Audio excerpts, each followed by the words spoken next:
posibilidad ng tagumpay o kabiguan, ng ligaya o lungkot. Kaya marapat lamang na tanggapin si Jesus bilang tagapagligtas at Panginoon.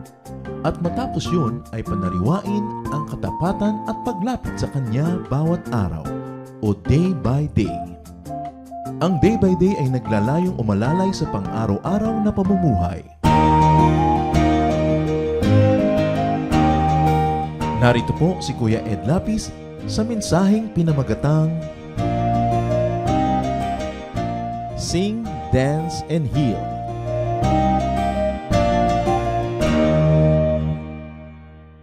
Ang ating pag-aaral po ngayon, pinamagatan natin, Sing, Dance, and Heal. Ano ang lugar ng pag-awit, ng musika, ng pagsayaw sa paggaling ng espiritu, ng katawan at ng damdamin ng tao. Salamat Ama dahil kayo'y Diyos na maganda, Diyos na mabuti, Diyos na kaibig-ibig. Salamat sapagkat kayo'y Diyos ng lahat ng magagandang bagay na ibinibigay niyo sa tao. Turuan niyo po kami, Panginoon, na lalo pang maunawa ang hiwaga ng musika, ng sayaw, at kung ano ang kinalaman nito sa aming pakikipag-ugnayan sa inyo. Patuloy niyo po kaming linisin, patawarin sa aming mga kasalanan, payapain niyo po ang aming loob, patahimikin niyo po ang aming puso, palakasin at pagalingin ang aming mga katawan, at patalinuhin niyo kami. Nang maunawaan namin na yung mga salita, at higit dyan, makipag-usap kayo sa aming espiritu, Lord, beyond words, so that we may not only understand, but we may live by your blessings. So, Father, be the speaker. Teach us. Elevate us to levels where we can appreciate you more. Lead us. Make your speaker your servant, your instrument, but be our speaker. May you, Lord, give your teachings, your message in powerful and your majestic way. Protect us from all harm, and may you also protect those who are not here with us yet. Lord, may your mercies be upon everybody. In the name of Jesus, your Son, our Lord, our Savior, we pray. Ano nga ba ang kahulugan at hiwaga ng sayaw? What is the place of music and dance in the lives of God's people? Ang sayaw ba ay sa Diyos o sa demonyo? The ownership of dance is and should be very, very clear. Everything belongs to God. Hindi na dapat pinag-uusapan pa kung sino ang may-ari ng lahat ng bagay na nasa daigdig, lahat ng mabubuting bagay. At ang lahat ng bagay ay nagsimulang mabuti, meron lamang na mga nabahiran, nadumihan, napilipit, nagmumukha tuloy na hindi mabuti. Pero dahil Diyos ang lumikha ng lahat ng bagay, at least at the beginning, everything is beautiful and everything is sacred. 1 Corinthians 10:26, the earth is the Lord's and everything in it. Ang daigdig, ang mundo, ang lahat ng nilikha, ang sang sinukob ay sa Diyos. Siya ang lumikha. Therefore, lahat ng bagay na narito, natural sa Diyos. The true heritage of dance is a very godly heritage. Ang pinagmulan ng naging mga original na gamit niyan ay makadiyos at banal. Dance was part of godly biblical culture. Saan ba nagmula yan? Nakikita natin sa Biblia, sa simula pa lamang ay ginagamit ang sayaw sa pakikipag-ugnayan ng Diyos sa tao. Dance, first of all, celebrated victory. As when Miriam, the prophetess, led all the women in dancing after God destroyed Pharaoh's army.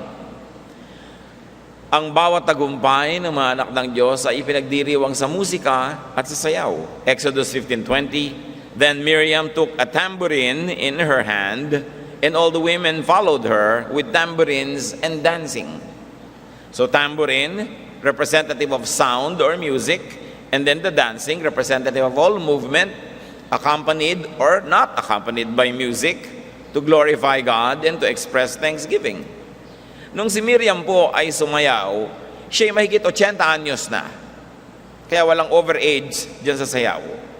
Dahil ang kanyang kapatid na si Moses was already 80 at that time. Ate siya, so mas matanda pa siya. Walang sinasabing overage para sa ganitong klaseng ministry. 1 Samuel 18:6, the women came out from all the towns of Israel to meet King Saul with singing and dancing. Makapangyari ang gyera, Ang mga kababaihan na naiwan sa kanilang mga lungsod ay sumalubong sa mga matatagumpay na kawal sa pamamagitan ng mga awit, sayaw at tugtog. Dance also express adoration of God. Hindi lamang sa pagsasaya, pagbubunyi, kundi sa pakikipagtalastasan sa Diyos. Katulad ni David, si Haring David na yata ang pinaka-consummate dancer. Siya ay isang kawal, isang general, isang magaling na mandirigma, isa ring musician. Manunugtog din siya, at siya ay isa ring dancer. Not only as dancer, he was the dancer king. Or you can say the king of dance, especially in his time. Nung yung Ark of the Covenant na pinagsisidlan ng tipan ng Diyos sa mga katao ay ipinasok sa lungsod, sino ang nanguna sa prosesyon? Si David. 2 Samuel 6:16, as the ark of the Lord was entering the city of David, Michal, daughter of Saul, watched from a window. She saw King David leaping and dancing before the Lord. At itong si Michal na ito ay nainsulto dahil ang kanyang asawa nagsayaw in his undergarments. King of Israel, pero nagsasayaw tulad ng isang alipin. That was precisely the point. Because to dance before your master, the slaves actually disrobed. Yan naman pagdidisrobe, nagkaroon lang ng mga kuminsan ay malisyosong pananaw later on eh. But the slaves of the olden days would disrobe before their masters to dance before them to show utmost submission. Tulad ng oblation na monumento sa Yuping nakahubad, nakatingala sa langit, submission to God, para siya damitan ng karunungan. Na sinasabi natin before God, we are really naked. There is nothing that we can hide, and there is nothing we can be proud of. So sumayaw si David, tinanggal ang kanyang kingly robes. Very, very important prophetic gesture. Tinanggal niya ang kanyang pagkahari na ang nagbibigay lang naman ng distinction na hari siya, yung kanyang korona, yung kanyang damit. Eh nung hinubad mo na yun, katulad ka na rin ng kahit sino dyan. At ganun ang ginawa niya sapagkat kinikilala niya na Diyos lang ang hari, na sa harap ng hari ng mga hari, siya hindi hari, siya ay naghubad ng kanyang mga karamitan at sumayaw. 2 Samuel 6:14, David wearing a linen ephod danced before the Lord with all his might. Hindi yung mga pasubok-subok, pakonti-konti, but with all his might. This is an artistic interpretation of that event na he really danced with all his might. So dance was sacred, and it was a sacred expression of praise and worship. Dance was a very, very holy action before the Lord. Psalm 150 verse 4, praise Him with tambourine and dancing, praise Him with the strings and flute. So dance was a celebration before the Lord. Napakain na makita ang isang congregation na hindi lang yung mga hudyat ang sumasayaw, hindi lang yung mga kaloob ang sumasayaw, kundi lahat. Lahat ng may ibig, hindi naman yung may ayaw, pero yung gusto ay hindi na magpipigil sa sarili niya at mag-e-express siya sa pagsayaw. May hiwaga ang sayaw na nakikipagtalastasan ng espiritu ng Diyos at sa espiritu ng tao na sumasayaw. Na hindi kayang ipaliwanag, hindi naman ipinaliwanag, at hindi kayang lubos na maunawa. Nararamdaman lang pag ginagawa na in the spirit of worship. In biblical culture, dancing was not just entertainment, nor a performance before people, but worship before the Lord. Kaya nung umuwi si David sa kanyang tahanan, ang kanyang high society wife, na na-offend, na insulto, na inis sa ginawa ni David, nagkaroon sila ng pagtatalo. 2 Samuel 6:20-22. When David returned, Michal came out to meet him and said, how the king of Israel has distinguished himself today, disrobing in the sight of the slave girls of his servants, as any vulgar fellow would. Sa niya magaling, ang galing-galing ng palabas mo. Nagubad-ubad ka sa harap ng mga alipin ng mga babae na yon. Katulad ka lang ng mga kanto boy dyan sa labas. Bulgar mo. Ba't mo ginawa ang ganyang mga bagay? Noon hanggang ngayon, may mga tao na hindi nauunawa ang sayaw at minamasama nila. David said to Michal, "It was before the Lord." Sabi niya, hindi before the slave girls that I danced. It's not even before you. It's not before the people. It was before the Lord. I will celebrate before the Lord. I will become even more undignified than this, and I will be humiliated in my own eyes. But by these slave girls you spoke of, I will be held in honor. Sabi niya, hindi ako sa harap nila sumayaw sa Diyos. At yung mga iniinsulto mong mga low-class working girls na yan, buti pa sila, pinaparangalan nila ako. Naiintindihan nila ang ginagawa ko kesa ikaw. Nagkaroon ng malaking divide ang mag-asawang ito dahil sa sayaw. Hindi yung babae ang sumayaw, yung lalaki. Yung mga pagka-asiwa ng maraming kalalakihan sa pagsayaw, later na lang yon sa history ng humanidad. Hindi ganyan nung araw. Wala silang, pambabae, pambata. Hindi ganon. Yung mga lalaki nangunguna pa. Dan celebrated God's favor and restoration. Pag nakakaranas sa mga anak ng Diyos ng pabor mula sa Diyos, pagpapagaling, pagpapaayos ng kanilang kalagayan, sumasayaw sila. Jeremiah 31:4, I will build you up again, and again you will go out to dance with a joyful. Yan ang sabi ng Diyos sa bayan. Bubuuin kita muli at muli makakasayaw ka. Kasi kung buo, sumasayaw. Aside from its religious character, dance also expressed personal happiness. Hindi ka naman nagsasayaw lang dahil worship. Masaya ka, di sumayaw ka. The body is designed to express emotions through movement and posture. Yun lang sinabi mong, yes, napaganyan ka. Ano pinagkaiba nun sa sayaw? Sayaw na yun maiksi lang nga. Kumisa walang tugtog.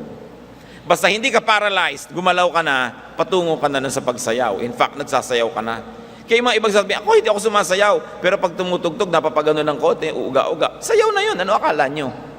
Hindi lang nga malaki ang movement. Walang choreography. Pero sayaw yun. Kaya nagsasabi, hindi sumasayaw. Liban na lang kayo completely paralyzed. It's not true. So kung sasayaw na rin kayo ng konti, dilakihan nyo na. Pinawisan pa kayo, nakapag-exercise kayo.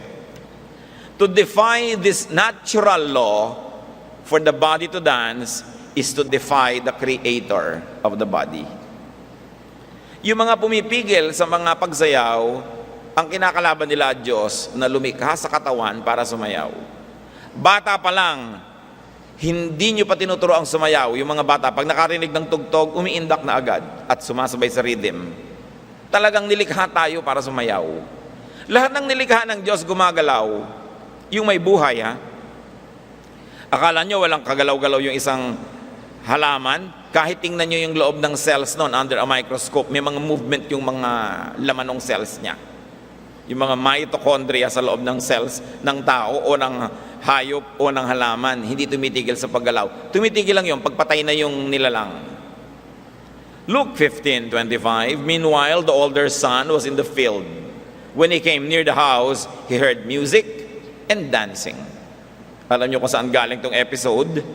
Yung tinatawag na prodigal son ay nagbalik sa sarili, humingi ng tawad at bumalik sa ama niya, nagparty, sayawan, tugtugan. Yun nga yung laging righteous and self-righteous na kapatid nung dumating. Ba't may tugtugan sa loob? May sayawan pala. Hindi siya pumasok. Hindi siya nakisali. And you know that the father in the story is representative of God. And the two sons are representative of two types of people. Yung isa yung obviously na makasalanan pero nagbagong loob, nagsayawan. At yung isa, hindi obvious ang kasalanan dahil outwardly mukha siyang very proper all the time pero nasa loob pala yung kasalanan. Pride, self-righteousness. Nakita nyo sa kwento na mas malala yung ganung uri ng kasalanan. He defied dancing. Indirectly, he defied the Lord who is the author of dancing. Ang propetang si Jeremiah, idinaing niya ang kawalan ng dahilan sa kanyang bayan para sumayaw dahil sobrang malaki ang problema ng bansa. Lamentations 5:15, joy is gone from our hearts, our dancing has turned to mourning. So dalawa lang pala yung ginagawa ng katawan, either siya ay sumasayaw o siya ay nagluluksa. Meanwhile, the psalmist exalts God for turning his wailing into dancing. Sabi nung sumulat ng psalm, salamat naman yung aking lungkot pinalitan ng saya At yung aking pagluluksa, pinalitan ng pagsasayaw. Psalm 30:11, you turned my wailing into dancing. Well, Solomon essays the balance of life by wisely noting that there is a time to mourn and a time to dance. Panapanahon. May panahon ng pagsayaw at mayroong panahon ng paglulungkot. At binanggit niya yan sa Ecclesiastes 3, verse 4. But just like any good thing that was counterfeited by ungodly forces, dance was misused in pagan worship and wild merrymaking. Lahat po ng totoo, hinuhuwad. Lahat ng gawa ng Diyos, kinokopya, pinapalsifikado ni Satanas. At ganun din ang ginawa niya sa sayaw. Maraming examples sa Bible ng pagan worship, pag-worship sa mga Diyos-Diyosan, sumasayaw din. Pero hindi common nagsayaw ang mga yon sa harap ng huwad at mga Diyos-Diyosan. Ibig sabihin yung mga tunay na mananampalataya ay hindi nasasayaw sa tunay na Diyos. Sila lang yung nakikihiram at sa lagay ibibigay nyo na ng todo, di naging kanila na. Ang problema sa mga maraming nangihiram, hindi na marunong magsole. Akala nila kanila na. Ganon din ang nangyari sa sayaw, sa tugtog. Kaya maraming konserbatibong mga relihiyoso ayaw niyan. Sabi niya, kay Satan yan. I beg your pardon. The earth is the Lord's and everything in it. Ang lahat ay sa Diyos. Walang pag-aari si Satan. You are giving him too much credit when you say kanya yan. Kasi walang kanya. Nangihiram. At pag hinihiram niya, ito'y nababaluktot, napipilipit, nadudumihan. Kaya dapat bawiin. Yung barel mo na hiniram ng kalaban, ginagamit laban sa'yo. Dapat bawiin mo uli, agawin mo. At gamitin mo laban sa kanya. At ganun yung mga arts. Kaya marami mga religious people don't like the arts. Akala nila worldly yan, ganyan-ganyan. Paano? Ayaw mong gamitin. Lote mo man at hindi mo tirhan, magkakasquatter. Ganon din yun. Asawa mo at hindi mo alagaan, may ibang nag-aalaga eh.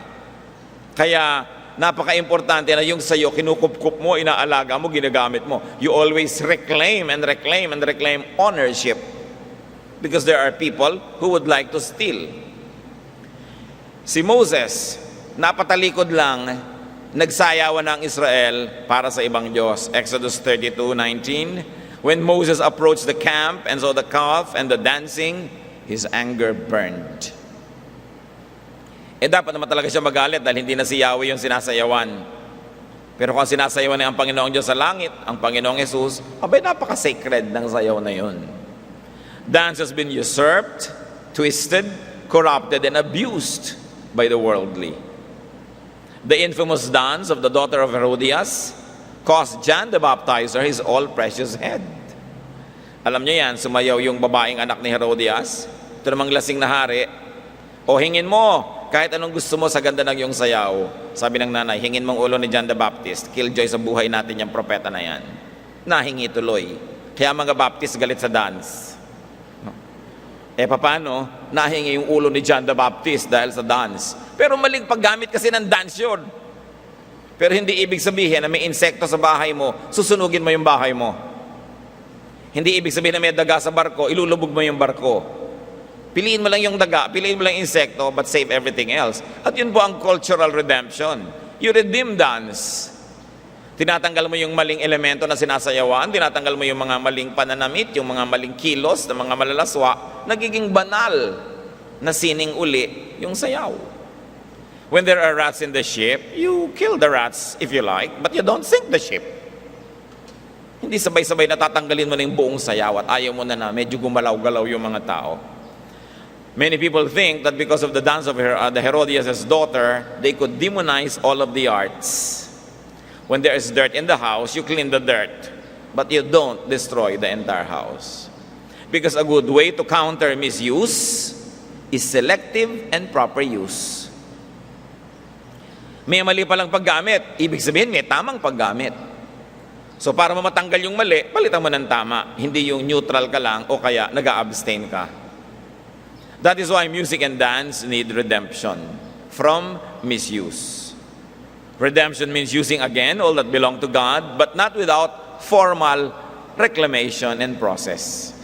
Kaya kahit sa cultural redemption, kahit sa redemption of dance, Pinag-aaralan mo yung sayaw, kung may elemento yun na hindi ka tanggap-tanggap sa Diyos, tinatanggal mo na. Itatabi mo, hindi mo na ginagamit, at ginagamit mo lahat ang pwedeng makalugod sa Diyos. In fact, hindi lang sa Old Testament, dance was also part of early Christian culture. Later on, it was discouraged and banned altogether. Kaya anong nauso? Yung barricade-like church pew. Sa palagay nyo, bakit umuso ang mga upuang mahahaba, hindi mo mailiko, at para mga barikada sa mga rally sa UP, yung mga upuan sa church, pinigil na mga pari ang sayaw. The priest could not tolerate competition. Organized religion was obsessed with control, and how could a speaker in the pulpit have control and complete control when the people are dancing and communicating with God also in a spiritual way? So naimbento yung mahahaba mga silya na yan. At nung tayo nagkaroon ng kaliwanaghan sa ating pag-iisip, isa yan sa una yung tinanggal natin, yung mahahabang silya. So people can move. Pero kung kayo gusto nyong sumayaw, siksikan pa rin sa lugar nyo, doon kayo sa maluluwag na aisle, doon sa may likod, sa may gilid, dahil baka masiko-siko nyo yung katabi nyo, lalong hindi siya makasamba. Siyempre kailangan meron ka rin paggalang sa kapwa mo, hindi lang kayo ng Diyos ang nag-uusap may iba pang tao dyan, so inilalagay mo rin sa tamang pwesto, sa tamang lugar, at tamang timing din. Dance was and is a powerful non-verbal medium of communication. Mahiwaga at hindi ipinaliwanag sa Biblia, pero maraming mga kapangyarihan ang Diyos na umaabot, nakararating, dumadaloy sa isang nagsasayaw. Kung ang pagsasayaw lalo na ay galing sa puso at para sa pagsamba. From the beginning, God's people bowed, knelt, prostrated, and fell on the ground, as Deuteronomy 9:18 says. And people lifted their faces, their arms, and hands before the Lord. May mga Kristiyanong hindi mo mapapataas ng kamay, magkamataya na. Walang taas-taas ng kamay. Parang napakalaking krimen na itaas mo ang iyong kamay sa Panginoon, samantalang ang daming example sa Biblia. Si Daniel, isa pang mahiwagang propeta, hindi bali na siya maaresto, hindi bali na siya itapon sa apoy, hindi bali na siya ipakain sa leon, basta pagsasamba siya, nagbubukas siya ng bintana na nakaharap sa Jerusalem. Nung panahon ni Daniel, ang buong bayan ng Israel ay mga bihag. They were captives in Babylon, and so they could not worship in their own temple. But what Daniel, the prophet, would do at time of his prayer 3 times a day, he would open his upper room window facing Jerusalem and face there. And people outside the window could of course see him. Nagkaroon ng utos si Nebuchadnezzar, walang magdarasal ng isang buwan liban sa kanya. Sa haring Nebuchadnezzar lang ang dasal. Hindi sinunod ni Daniel. At hindi siya nagtago sa pagdarasal, binuksan pa rin niya yung bintana. Bakit ang halaga kay Daniel na humarap pa doon? Sabi diba, ay may feng shui pala ang dasal. I don't know how you want to look at it, but he was facing a direction and he insisted at the pain of death. Hindi niya i-give up yung kanyang paninindigan na yon. Psalm 95:6, "Come, let us bow down in worship. Let us kneel before the Lord, our Maker." So may bowing down, merong kneeling. So people are not stopped if you want to kneel, if you want to bow down. Kaya lang, lagi ngayon, dahil sa dami nating sabay-sabay nagwo-worship, lagi i-consider mo yung katabi mo kung naaabala siya. If you want to be more expressive, you have to find a space where you will not bother anyone who is not yet in that level of conviction of how the body can be used in worship. Psalm 28:2, "I will lift up my hands toward your most holy place." Of course, the reference is the temple in Jerusalem. Na laging yung kamay nila, inihaharap nila doon, itinataas nila. Ano kaya ang alam nila na hindi naman nila sinabi sa atin sa Biblia, pero ginagawa nila yon? At kung ginagawa nila, may dahilan. Daniel 6:10, "Now when Daniel learned that the decree had been published," yung bawal magdasal, "he went home to his upstairs room where the windows opened toward Jerusalem.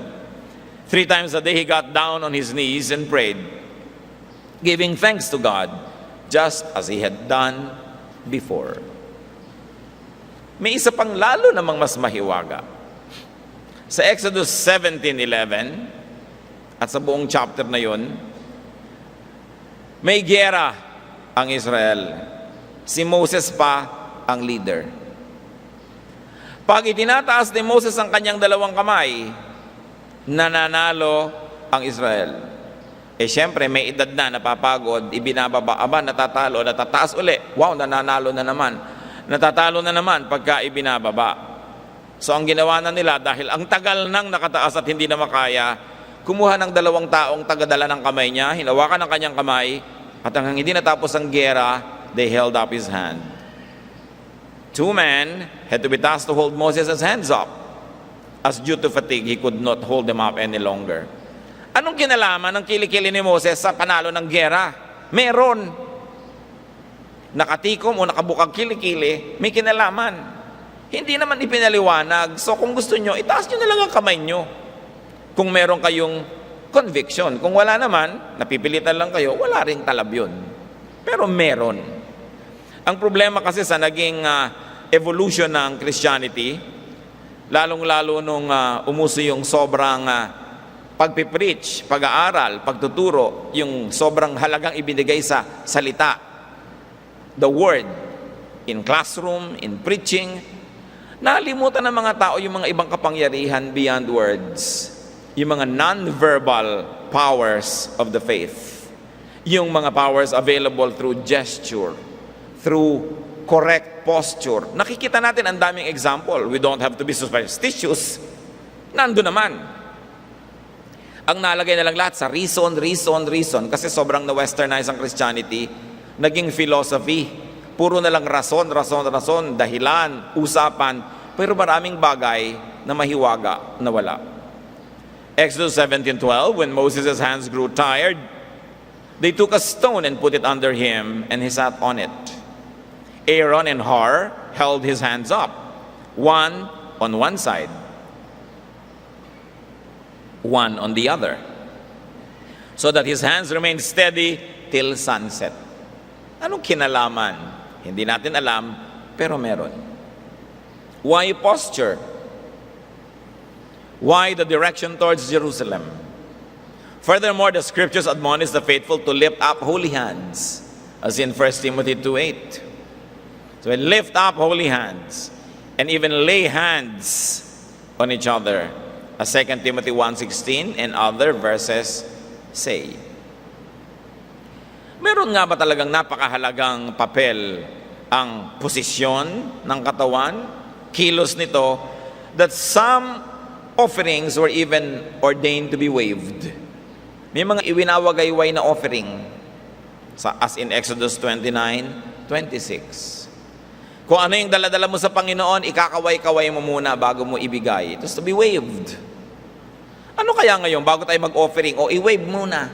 Di ba? Para magkaalaman kung sino walang i-wave. No? Pinapa-wave talaga.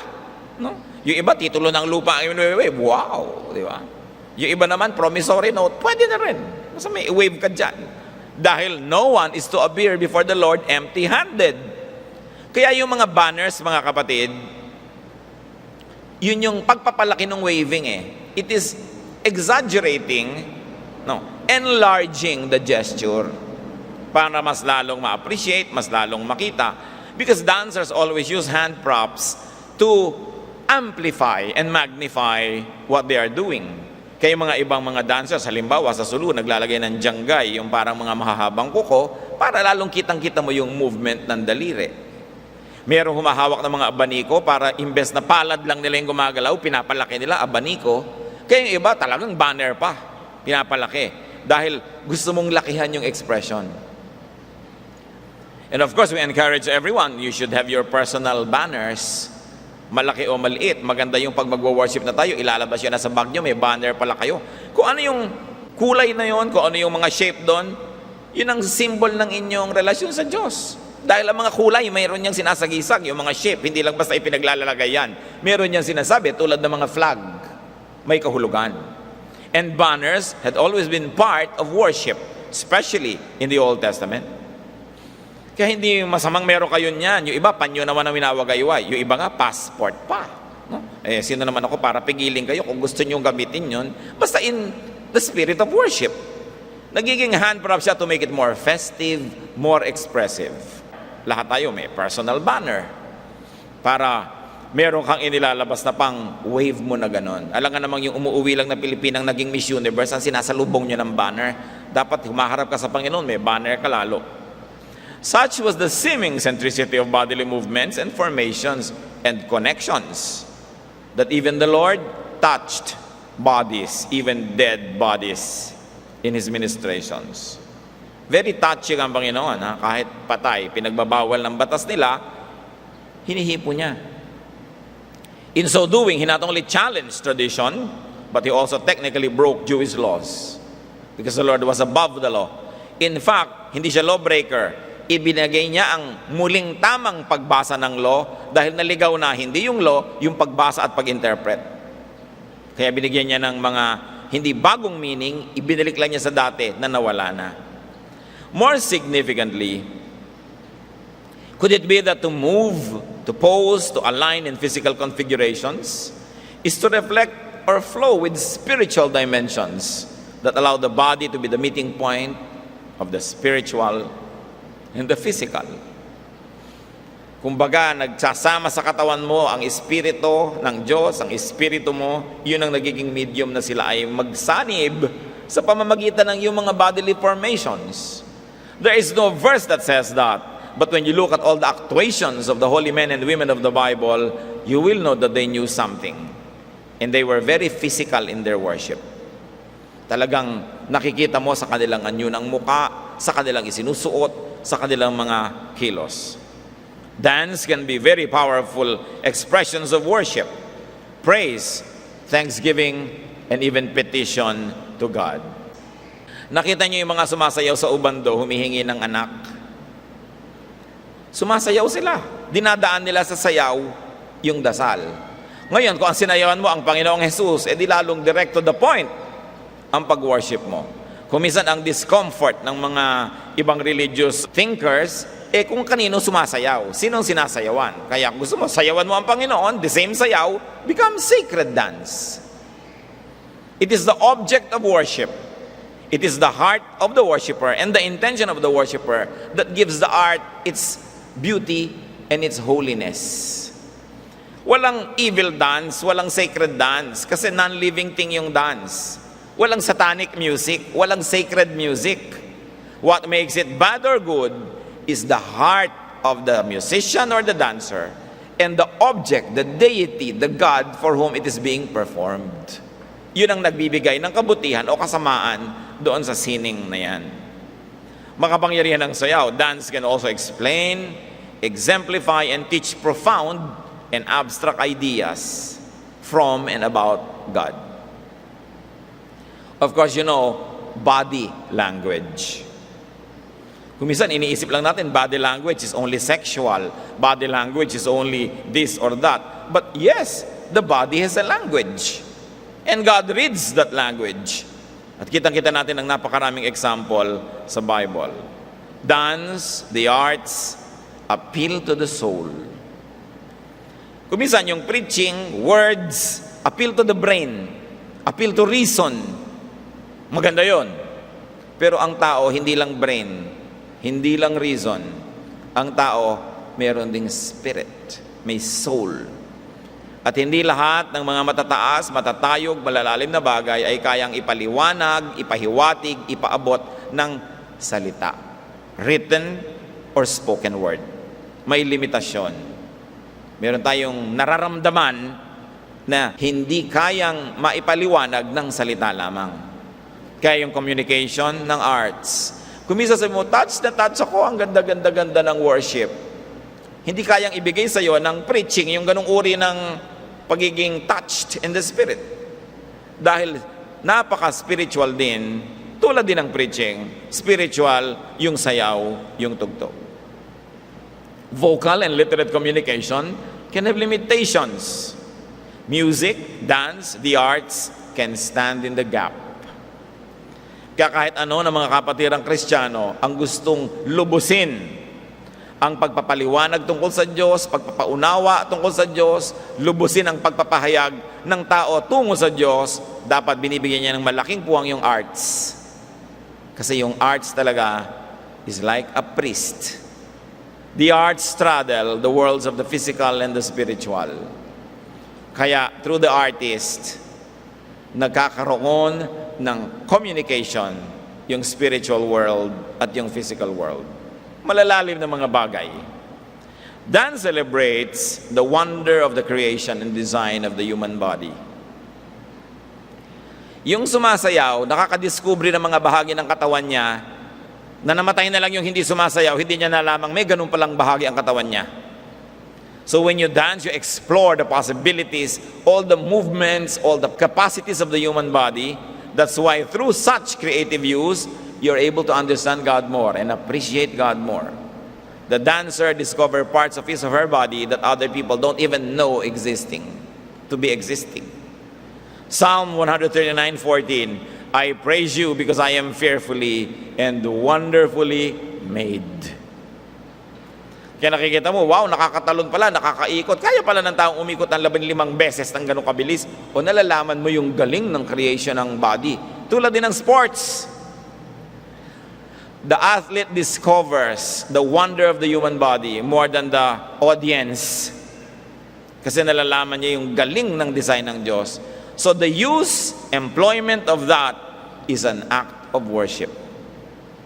Dahil pinaparangalan mo, pinapasalamatan mo ang mga tao na sila ay nakakasayaw, nabibigyan kanila ng kasiyahan. Katulad ng ginawa ni David, hindi lang siya sumayaw para sa Diyos, all the other men and the women in the village were also encouraged to be expressive.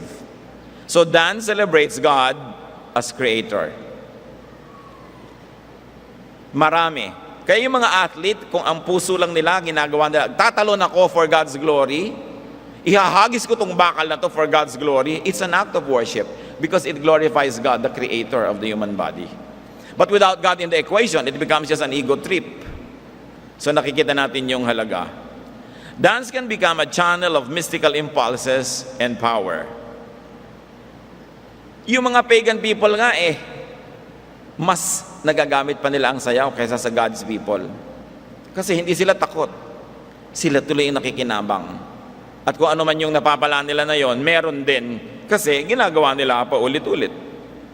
Otherwise, if there's no power in dance, why are physical postures and movements important elements of biblical culture? Or why was Michal made barren and childless after she judged David's dancing? Alam niyo yung asawa ni David na sabi, ba't ka sasayaw-sayaw, wala kang class? Ang vulgar-vulgar mo. 2 Samuel 6:23. And Michal, daughter of Saul, had no children to the day of her death. Yan ang naging bunga ng paghusga niya sa nangyari na pagsasayaw ni David para sa Panginoon. Isinara ng Panginoon ang kanyang sinapupunan. The Lord closed her womb.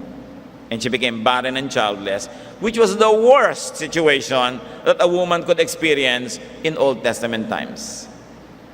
What barrennesses awaits or inflicts today's Michals? Kung noon, ipinalo ng Diyos si Michal dahil sa kanyang paninira, sa kanyang pag-aalipusta, panlalait sa sacred dance, ano kayang palo ang tinatanggap ng mga Michal ngayong panahon na ito? Siyempre, God does not change. God is today, yesterday, tomorrow, the same. What spiritual lifelessness, what spiritual childlessness are suffered by Christians who judge and avoid dance? Or why would stillness be equated with death? As in Exodus 15:16. Needless to say, dance is a very powerful ministry. Dance should not be ignored, neglected, or demonized. Well, it is true that some forms of dances have to be edited or rearranged a little bit so that it does not call undue attention to the body. That while some costumes have to be made more decent, some movements more self-respecting, dance as a wholesale art should not be ignored or neglected or demonized. Dance should be redeemed and put it in its correct place, worship. Pang-worship siya talaga. God delights in music and dance, obviously. Psalm 149 verse 3, let them praise His name with dancing and make music to Him with tambourine and harp. Hindi lang sinasuggest, utos ito. Sayawan ng Panginoon, tugtugan ng tambourine, ng harp. Psalm 150 verses 3 to 5. Praise Him with the sounding of the trumpet. Praise Him with the harp and lyre. Praise Him with tambourine and dancing. Praise Him with the strings and flute. Praise Him with the clash of cymbals. Praise Him with the resounding cymbals. Teka muna mga kapatid, bago kayo tumalon sa conclusion, hindi lang yan ang buong listahan ng pwedeng gamitin, and outside of that, hindi na pwede. Yan lang kasi ang inventaryo ng mga musical instruments ng Israel. So, kumbaga, sinagad na nila kung ano yung meron sila. Pero hindi ibig sabihin, yun lang ang pwede. Kung anong instrument meron ng isang lahi, isang bayan, isang kultura, yun. So, kung pwede nating basahin yan in a Filipino way, tugtugan siya ng gitara, ng bandurya, ng agong, ng kolintang, ng kubing, ng balimbing, at kung ano-ano pa, pwede yun. Hindi ibig sabihin, ito lang. Yan lang kasi ang alam nila ng mga sumulat. Pero ang ibig sabihin nito, dahil sinabing lahat, ito doon yun na. Huwag na pagpa-try. Gusto ng Diyos ay todo bigay. Kaya join na lang kayo. Let's make music and dance to the Lord. Dapat ganon. So bring your instrument and banner. Mga kapatid, kung meron kayong personal instrument, silindro, whatever, gusto nyong dalhin sa worship, tugtugin nyo. Kaya lang, kung hindi kayo naka-rehearse with our musicians, medyo doon kayo sa may dulo-dulo para baka makagulo baka iba yung arrangement nyo. No? Laging ang rule is, huwag makakagulo sa kapwa. Pero gusto nyo tugtugin ninyo, dalhin ninyo siya, maganda. Kaya nga ang pinakadala nyo, meron ba kayo laging dalang instrument? Di ba sabi nga ng iba, wala ba kayong mga kamay? Di ba may kamay kayo, pwede yung ipalakpak at the least. Di ba? Ngayon, kung iisa yung kamay, meron pa rin kayong hitang pwedeng tamaan ng kamay na yan. Pwede pa rin kayong pumitig-pitik. Sound. Minsan po, ako ay nagpapacheck up sa ospital, yung tinetest nila yung mga dugo na dumadaloy-daloy sa ugat sa leeg, nadidinig pala nila. Humingi ako ng recording, inuwi ko. Sa lakas, alam nyo maganda ng tunog doon. Pagka dumadaan yung dugo sa ugat mo, ang lakas dahil may amplifier na instrument. But you know, dinig lagi ng Diyos yung tunog ng dumadaan sa ugat nyo, kaya alam nyo kung may sakit kayo. Ngayon pa lang natin na-discover through an instrument, dati nang alam ng Diyos. Ang Diyos talaga musical, pati pagdaan ng dugo sa ugat, may tunog. Pag nagsusuklay kayo, kung ma-amplify yung tunog, pag dumadaan yung bras sa buhok nyo, may tunog, laging may tunog. Ang hilig ng Diyos sa tunog. Siguro, doon sa kaparusahan sa mga hindi maka-Diyos, mawawala ng tunog completely. Yung nakakabinging katahimikan. It's important. Siyempre, hindi noise ang gusto natin. Music in worship. Kaya may harmony yan, may arrangement, at dapat bagay ka rin sa iyong mga kasabay. Si Solomon, di ba pinakamarunong siya sa lahat? Saan niya ginamit ang runong? Sa maraming bagay. Pero unang-una sa worship. Solomon had 4,000 full-time musicians in the temple. 1 Chronicles 23:5. 4,000 are to be gatekeepers, and 4,000 are to praise the Lord with the musical instruments I have provided for that purpose. Kayong lahat ng mga nakaupo dyan, instrumentalist pa lang sa worship ni Solomon. Di ba? Kaya sobrang blessing ang ibinigay niya. Dapat ang choir, hindi lang yun nasa entablado, everybody is a member of the choir. So kung gusto yung kumanta ng second voice, mag-second voice kayo dyan. Once more, the rule is, dapat hindi nakakaabala, nakakadagdag, nakakaganda. Pero kung gusto nyo maging part talaga ng official choir, official instrumentalist, sumali kayo. Lahat kayo na may gift ng music. Pag hindi nyo ginagamit in a loud way, tulad ng banner, tulad ng janggay, tulad ng fan, pinapalaki, sayang. Binigyan ka ng Panginoon ng talent, gusto niyang makitang ginagamit mo yan sa hanap buhay mo, pero more than that, sa pagsamba. The talent of the Christian is property of the church, the body of the Lord. Hindi niya yun private property. Kaya ibinigay sa kanya yun para magamit in the body of Christ. Parang yung daliri, yung paa, yung kamay, hindi siya nandun para sa sarili. Bahagi siya ng body. Dapat siya mag-function. Kaya mahalaga sinusurrender natin yan. Unawain natin yung halaga ng sumali sa music, sa dance, sa ganitong pag-worship. Kasi yung iba, akala nila nag-worship na sila, pero sila pala ay naging audience lang. Nanood lang, tumingin lang, at kadalasan namintas pa. Siyempre, pagka hindi ka bahagi noong naglilingkod, ang tendency mo, may oras kang mamintas. Parang sa gobyerno din, ang dali-dali mong tulig sa inyong mga nasa gobyerno. Subukan mo maging civil servant, iba na, naiiba yung perspective mo, tali pala yung kamay mo, mahirap pala yan, ang dali-daling magdadaldal pag nasa labas ka. Ganon din yung mga a-attend lang ng church na hindi naman sangkot sa pagpapaandar, ang daling makahanap ng mga pintas at ang tatalino ko, dapat ganito, dapat ganon. Subukan nyo mag-volunteer para ma-solve yung problema nyo, di ba? Because the church doesn't belong to anyone in particular. It is the body of the Lord and all members are parts of it. So have more music, do more music, appreciate more because music invites blessings. Music drives away evil. Mga matatanda, sa bagay wala ni isang matanda dito, mga mature, di ba? Hayaan niyo naman yung mga bata na mag-enjoy ng music nila, di ba? Kung gusto niya ng punebre, inyo, pero may iba silang gusto, don't impose your taste on them. And young people, huwag niyo naman bigyan ng sakit ng ulo yung matatanda sa mga tugtog yung talagang nagpapasakit ng ulo nila. So once more, ang policy, dapat di ka nakakaabala. Hindi ka hindrance sa kaligayahan ng kapwa. Volume, space, itama mo. But we should have more music in our lives. 2 Kings 3:15, merong tagtuyot. Ang Israel was at war. Ang number one nilang problema, wala silang mainom. Matatalo na sila. Ipinatawag ang propeta. Wala sa mood ang propeta. Ayaw niya mag-prophesy. Kasi hindi niya gusto yung isang hari sa dalawang hari na nandun. Pero tinawag siya, kailangan niyang tulungan ng bayan. Anong sabi niya sa 2 Kings 3:15? But now, bring me a harpist. While the harpist was playing, the hand of the Lord came upon Elisha. Kita nyo na? Wala ako sa mood, sabi niya. Magpatugtog na kayo. Nagka-mood ang prophet at nagka-mood din ang Diyos. Wala rin siya sa mood. Pero nung tumugtog, dumating ang Espiritu ng Diyos, nag-prophesy si prophet at nagkatubig. So make music for water. Whatever water you lack in your life, bahala na kayo mag-isip ko ano yon. Make music for prophecy.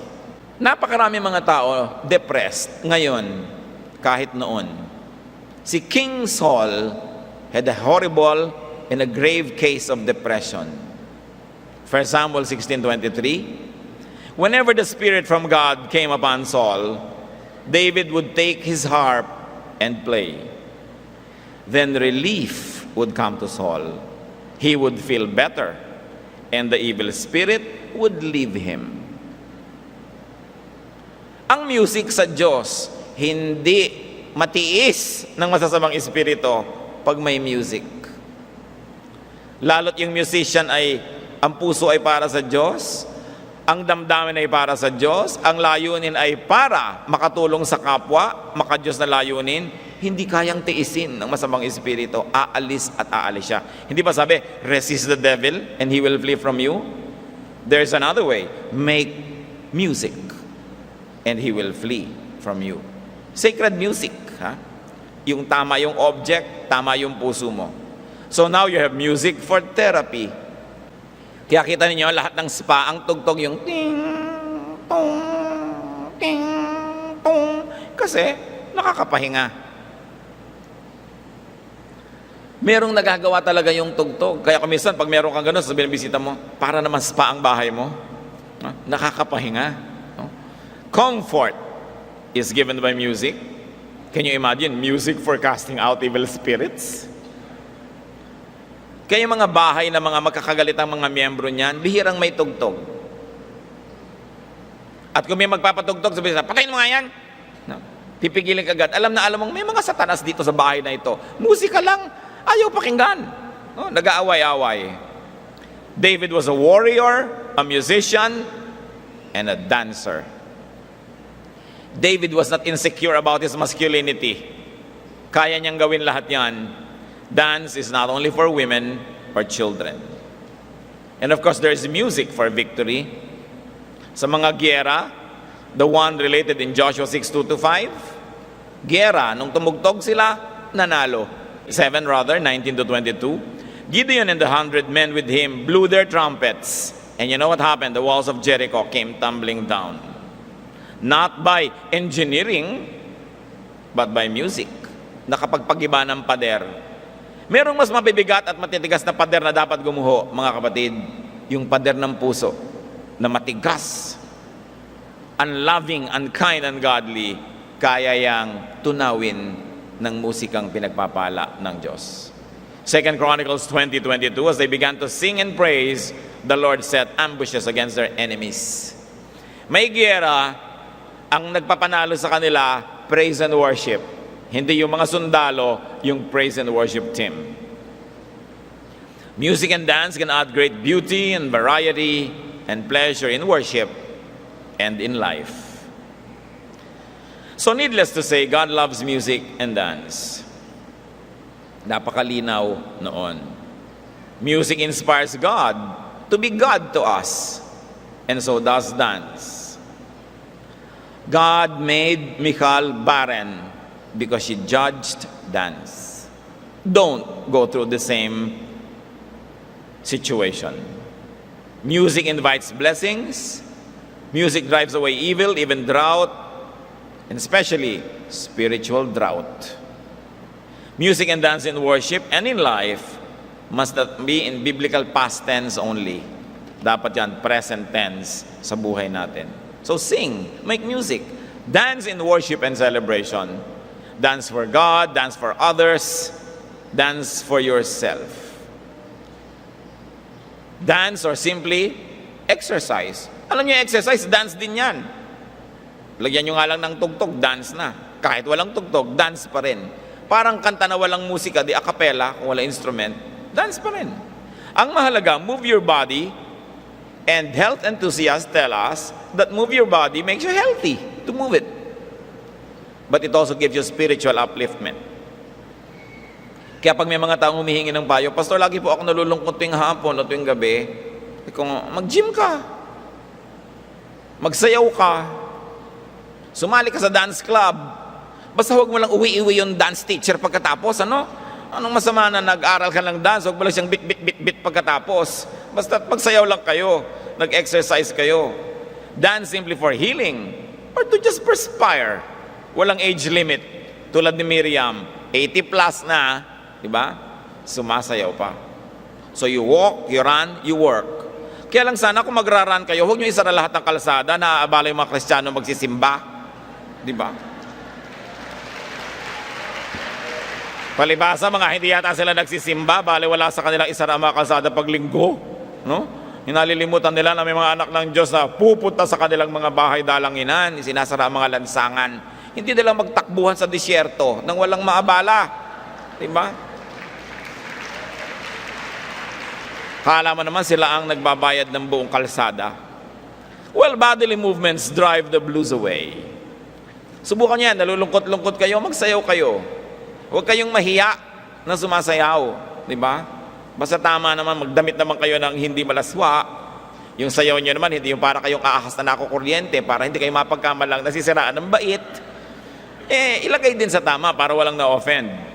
But you know, let and allow others to dance.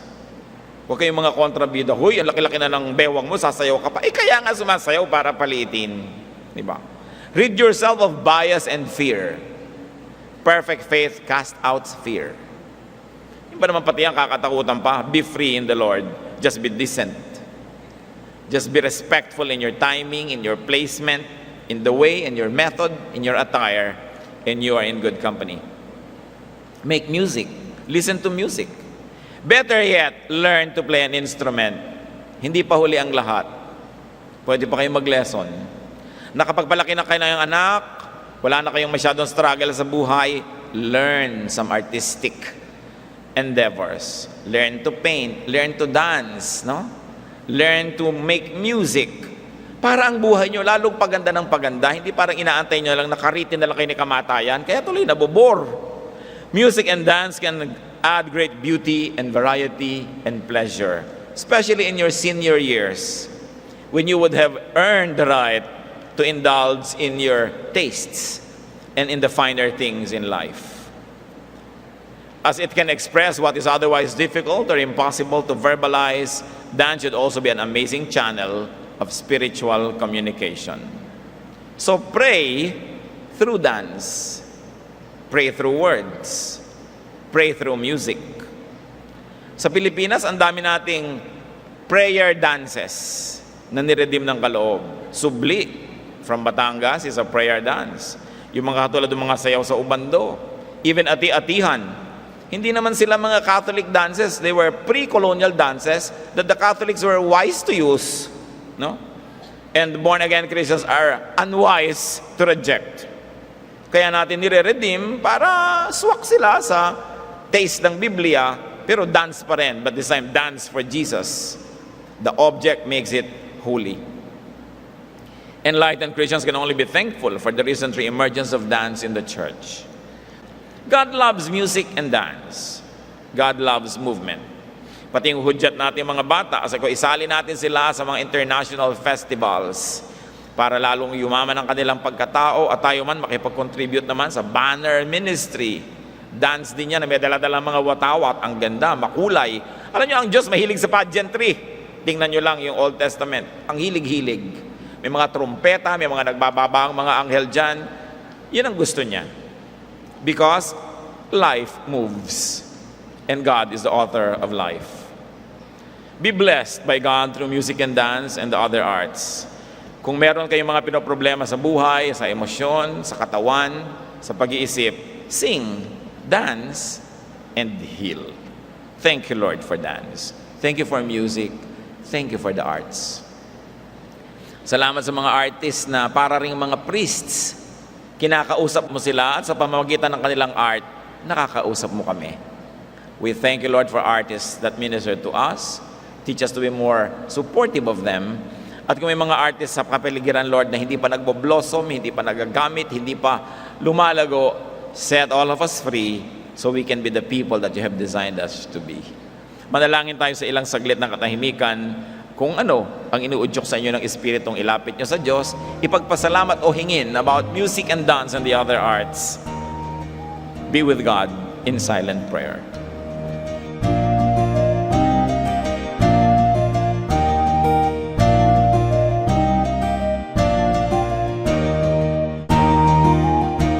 Ang katatapos pong mensahe ni Kuya Ed Lapiz ay pinamagatang Sing, Dance, and Heal.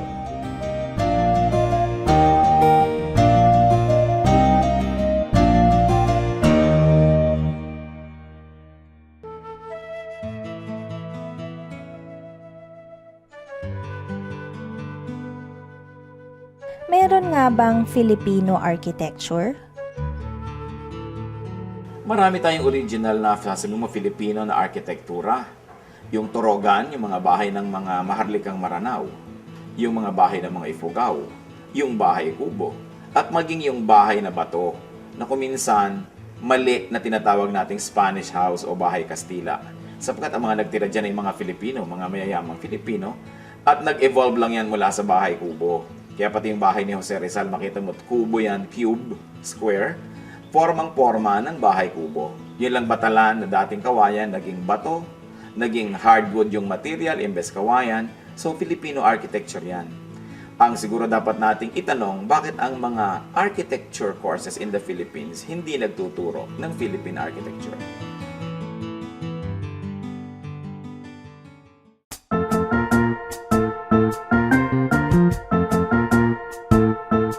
Oras na po para pansamantalang magpaalam ang programang Day by Day. Tayo po'y magsama-sama tuwing ika-6 hanggang ika-7 ng umaga, araw-araw. Magandang umaga po at mabuhay ang Panginoong Hesus!